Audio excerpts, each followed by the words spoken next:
Il y a ceux qui sont pour, ceux qui sont contre. À Falaise, on tire sur les pigeons. Oui, la municipalité a fait ce choix pour limiter la population de pigeons dans la commune. Trop nombreux, les nuisibles ont fait l'objet d'une campagne de tir pendant 2 jours le mois dernier, la loi le permet.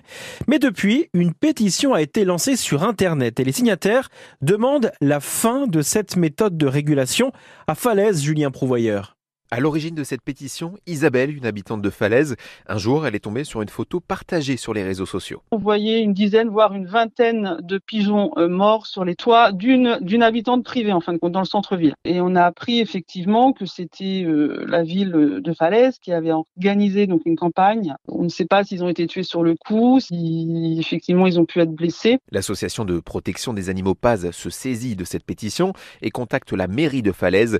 Amandine Sanvicens, la cofondatrice de l'asso. On souligne aussi le fait que, par exemple, le ministère de l'écologie a considéré que les méthodes létales sont inefficaces à long terme. On propose des méthodes éthiques efficaces, donc comme les pigeonniers contraceptifs qui permettent de limiter le nombre de naissances en intervenant sur les œufs. Il y a aussi le maïs contraceptif, au lieu d'agir avec violence et de tuer les animaux. Mais avec une population de 1500 à 2000 pigeons, il était nécessaire d'agir, explique le maire de Falaise, Hervé Monory. Un pigeon femelle pond à peu près 10 œufs par an. Si vous ne faites rien, vous êtes à peu près à x10 tous les ans. Il y a des techniques comme pigeonnier contraceptif, parce que je sais que l'association pousse au pigeonnier contraceptif, sauf que c'est très très cher et c'est relativement peu efficace à partir du moment où vous avez des grosses colonies. Le maire assure avoir reçu le soutien d'une grande partie des habitants et se dit prêt à échanger avec l'asso. Reportage France Bleu Normandie signé Julien Prouvoyeur.